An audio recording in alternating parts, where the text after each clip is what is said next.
Hello and welcome to this very special interview with journalist and TV anchor Pouria Zeraati of Iran International, who was subjected recently to a failed attempt of assassination. Pouria, thank you for meeting with us and glad to see you back at work. I wanted to first ask you straight about the attack, if you can describe that attack and what happened, and if you remember the attackers. Thank you for being here. It was 29th of March, around 2:45 p.m. I got out of my house in Wimbledon, southwest London, walking towards my car, actually to get to studio because my show is every Friday.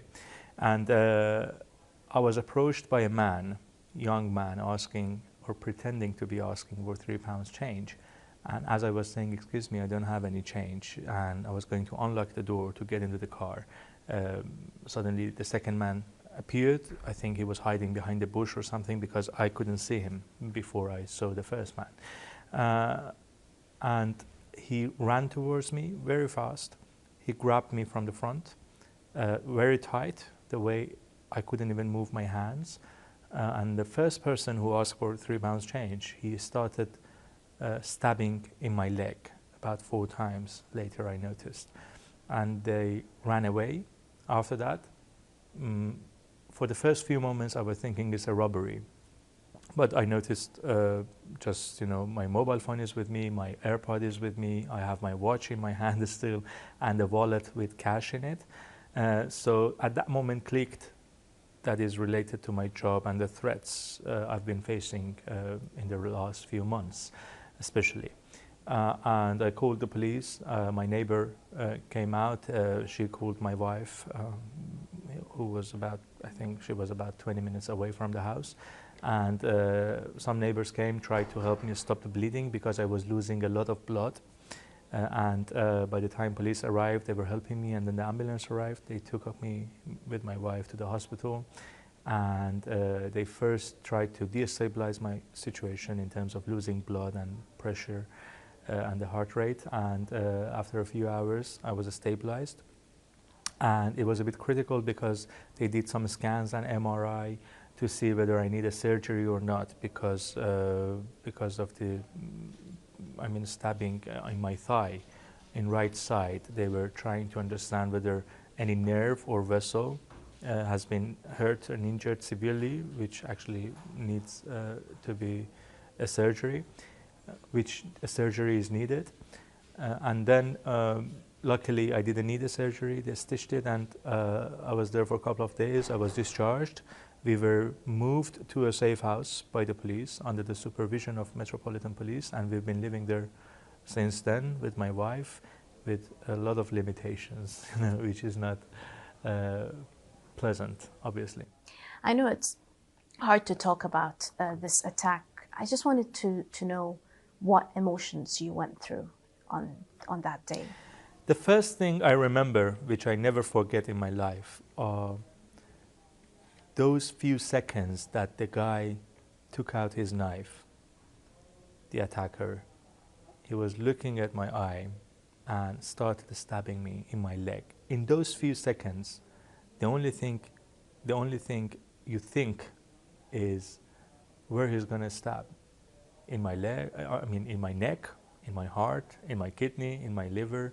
So because the fact that they stabbed in my leg, my assumption and my actually view is they decided to harm me, not to kill me. Easily, the way they were holding me tight, they could have killed me. Because I've read some articles about these criminal gangs and stuff doing this. So when they want to make sure someone is dead after they run away, they make sure to stab in somewhere which the guy wouldn't be alive. They try to stab somewhere that the guy wouldn't be alive by the time ambulance arrives. They can stab in my heart, they could stab in my neck, liver, wherever. But they decided to do that. So those few seconds are the worst moments. And whenever I remember those moments, I really get to somewhere that I don't want to go. Did you expect that they would spare you from a stab that is fatal? Obviously, you don't actually even think about that on those moments. The only thing I was thinking was how many more seconds I will be alive. And the fact that they ran away, as I said, I just assumed that it is a robbery for the first few seconds. But the moment I saw everything is with me, I just noticed it's not related to the personal life or the robbery or something. It's related to my job.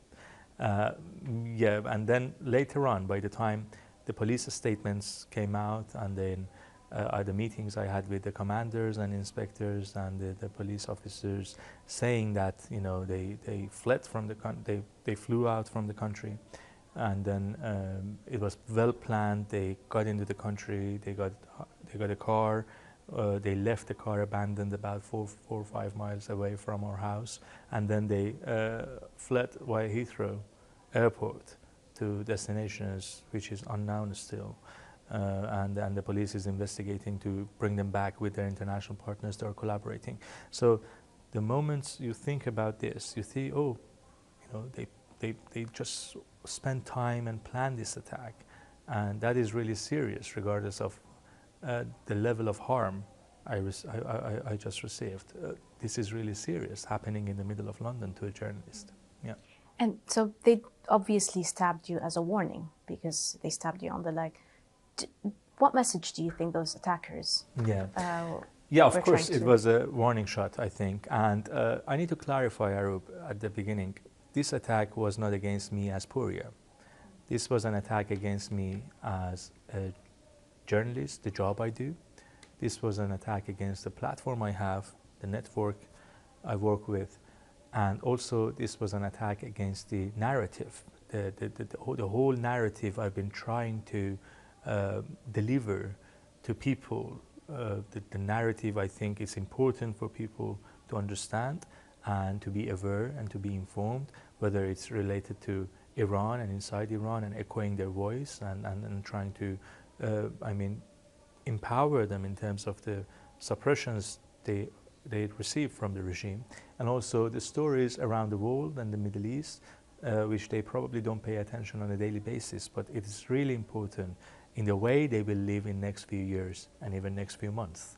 And this is the narrative I've been trying to follow in my show, and obviously this attack was against this. It was against this narrative, it was against the journalism and freedom of speech, and it was against the job I do.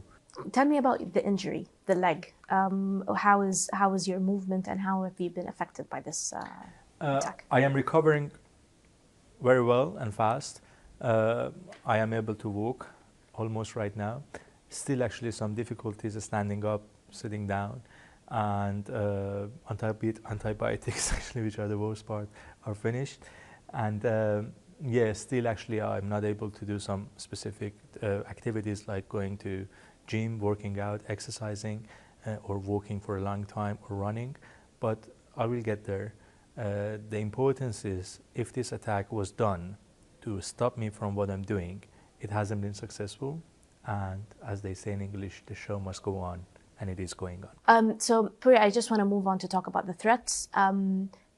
Did you notice that there was an increase in the number of threats that you've been getting before the attack? Yeah, let me explain this comprehensively a bit. Arub, you are a Middle Eastern as well as I am.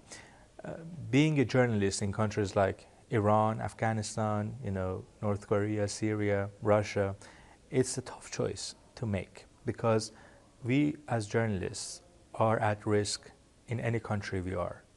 Even a European journalist, an American journalist, a Canadian journalist, an Arab journalist, we are all at risk because of the job we do and the challenges we face.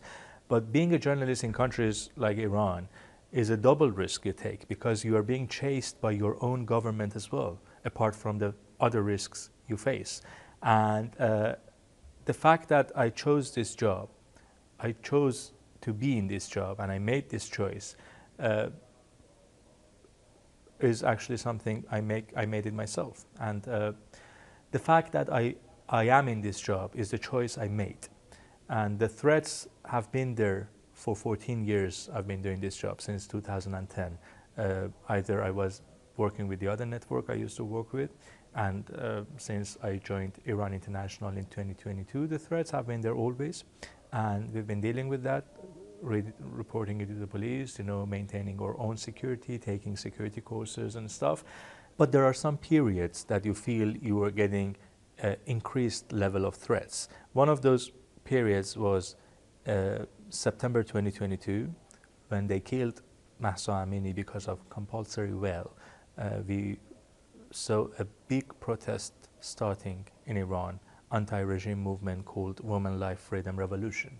So Iran International is the only 24-hour news channel for Farsi speakers. We were covering all the events, all the protests,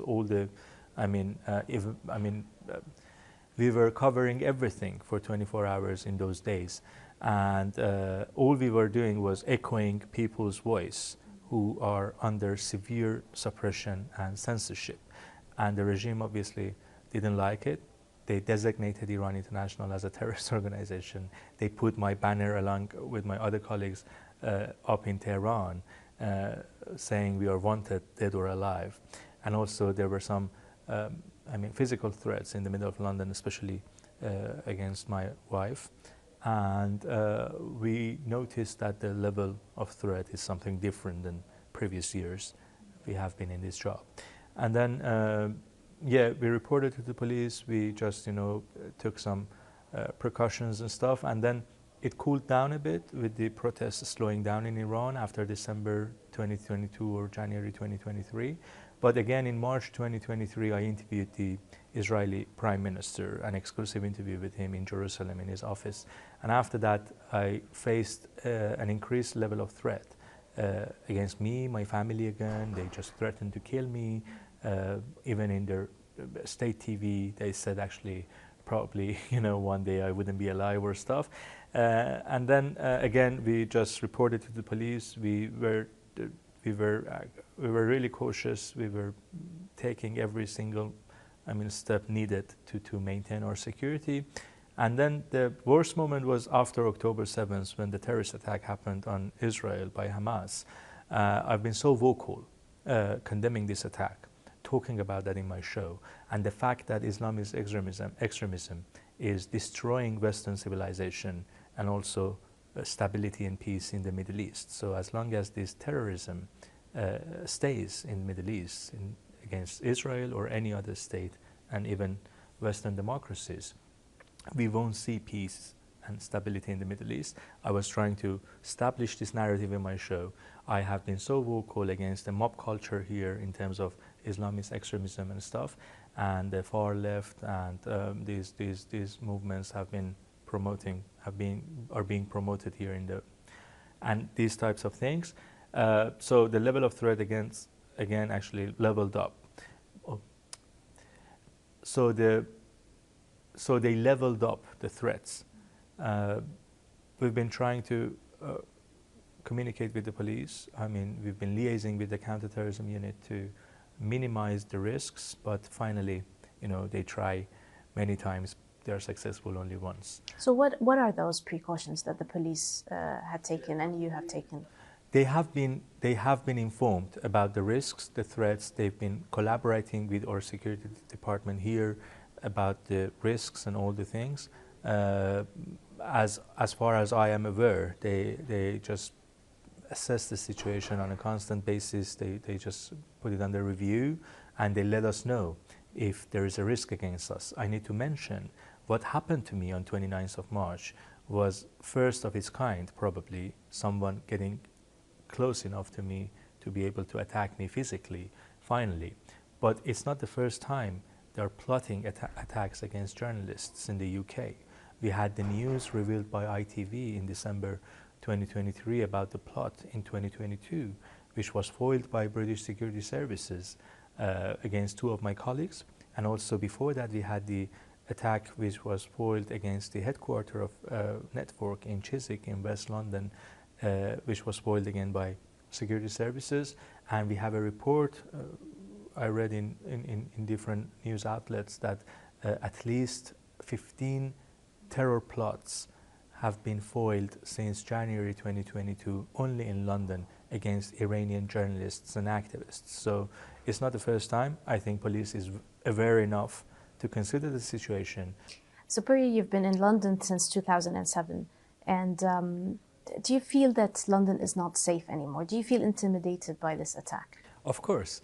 I need to clarify first, there is a difference between being concerned and being scared. So, of course, we are concerned, both my wife, myself, my family, my friends, we are concerned, we are shocked this happened, but we need to deal with it, we need to take every single step needed to stop such a thing to be repeated again. But the fact that I'm scared is wrong. I'm not scared. So the show must go on. So this is established first. But about what you said, I've been living in London since 2007. Yes, I moved here when I was 19 years old, and London is my home. And I'm an Iranian-British citizen. So the fact that this attack happened against a British citizen on British soil is really, I think, shocking, and it needs to send a message. And I think it sends a message to British politicians and policymakers here to reconsider what they've done that something like this happened in the middle of London on 29th of March, and what they need to do moving forward to stop this happening again. You know, they are saying that we take every single step needed, we just impose sanctions, we try to have direct talks with the regime to, control their behavior on European soil, British soil, and across the Middle East and the whole world. But this obviously hasn't worked, because if their policies were working, we wouldn't have seen such an attack in the middle of London. So that's probably something they need to consider. Thank you, Pouria, for this interview. Thank you for watching this interview, very special interview with Pouria Zeraati. Thank you for watching.